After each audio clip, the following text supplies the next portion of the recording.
tapat, matatag at maaasahan balitang tama at totoo lamang dito sa Pilipinas Network. Magandang araw sa ating mga kababayan sa Pilipinas at sa buong mundo. Huwag kalimutang pusuan ang video, sumubaybay at pindutin ang batingaw upang lagi kayong updated sa balita. Simulan na natin. Isang malawakan at lubhang mapanirang pag-atake gamit ang mga missile at drone ang inilunsad ng Russia sa kabisera ng Ukraine na Kyiv kagabi. Nayanig ang buong lungsod sa loob ng ilang oras dahil sa sunod-sunod na malalakas na pagsabog na gumising sa mga natutulog na residente. Ito na ang itinuturing na isa sa pinakamalalang pambobomba sa kabisera kamakailan na nagdulot ng malaking takot at pinsala sa mga infrastruktura. Ayon sa mga opisyal, hindi bababa sa isang tao ang kumpirmadong namatay habang marami pa ang nasusugatan sa matinding pag-ataking ito. Kinumpirma mismo ni Mayor Vitaly Klitschko na may 11 sibilyan na ang napaulat na sugatan at kasalukuyang sumasailalim sa gamutan sa mga ospital. Patuloy pa rin ang paghahanap ng mga rescue team sa mga posibleng biktima na natrap sa ilalim ng mga gumuhong gusali sa lungsod.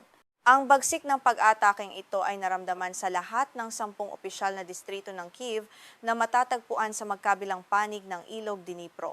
Walang piniling lugar ang mga missile at drone ng Russia mula sa mga residential area hanggang sa mga sentrong pang-administratibo.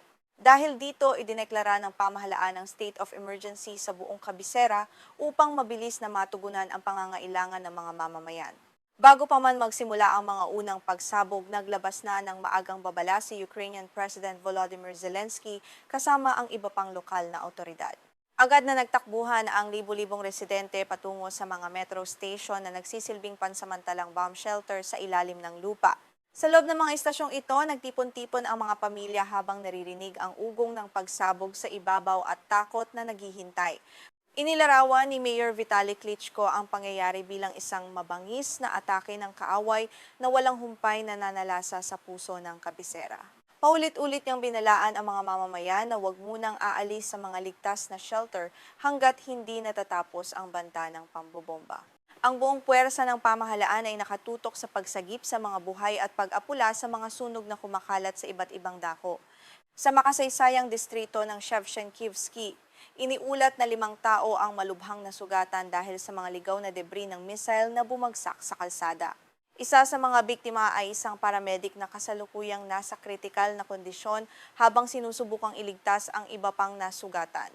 Ipinapakita nito ang matinding panganib na kinakaharap maging ng mga medical frontliners na rumeresponde sa gitna ng digmaan.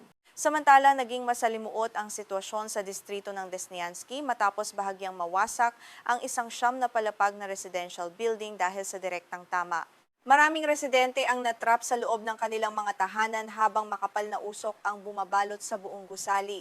Agad na rumesponde ang mga bumbero at rescue team upang iligtas ang mga natatakot na mamamayan gamit ang mga espesyal na kagamitan. Hindi rin nakaligtas ang distrito ng Holosivsky kung saan isang malaking sunog ang sumiklab sa bubong ng isang mataas na gusali matapos itong tamaan ng mga labi ng bumagsak na drone.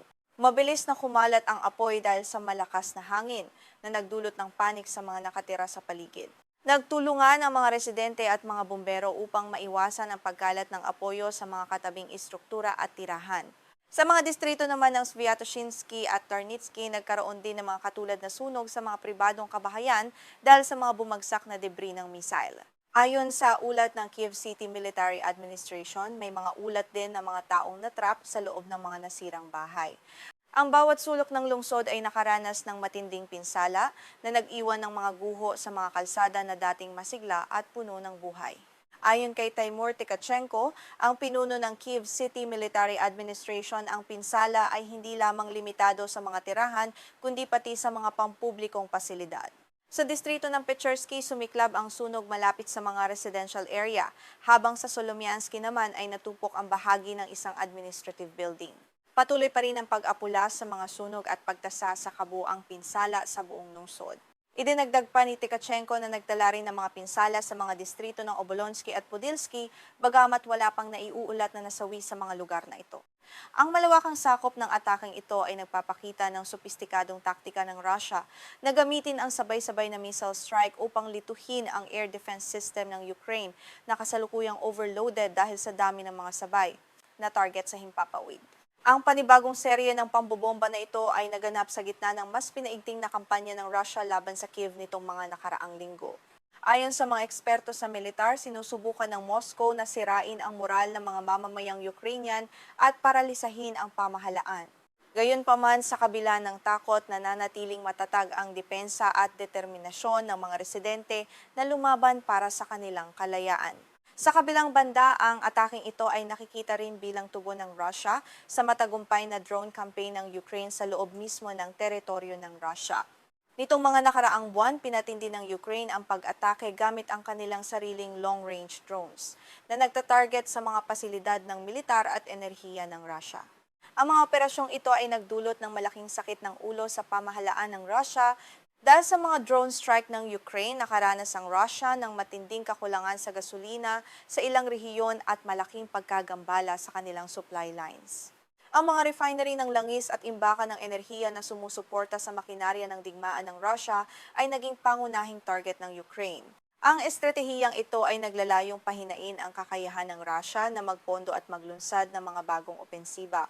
Ngunit ang ganting atake ng Russia sa Kyiv ay nagpapakita na hindi sila madaling mapapaatras sa labanang ito.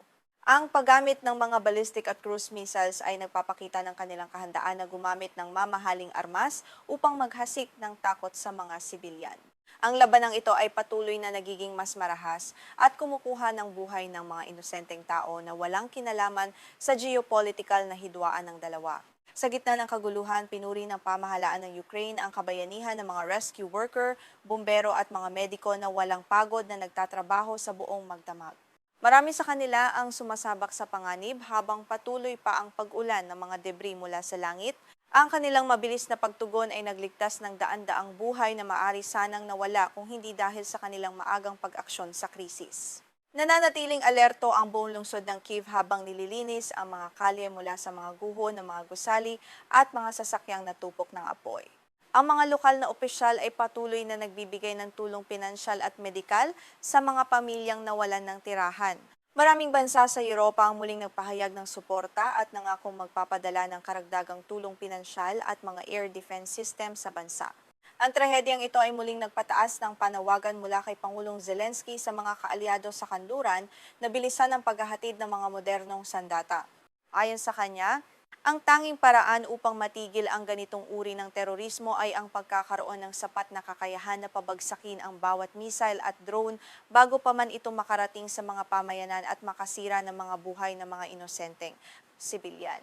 Habang sumisikat ang araw sa Kyiv, makikita ang lawak ng pinsala, ngunit kasabay nito ang determinasyon ng mga mamamayan na muling bumangon mula sa abo.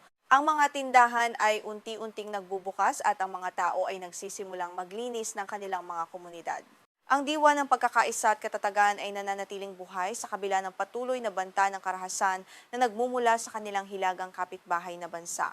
Patuloy na babantayan ng ating himpilan ng mga susunod na kaganapan sa Ukraine at ang magiging reaksyon ng buong mundo sa nagpapatuloy na krisis na ito. Manatiling nakatutok para sa mga pinakahuling balita at malalalim na pagsusuri dito lamang sa inyong pinagkakatiwalaang balitaan sa Pilipinas. Maraming salamat.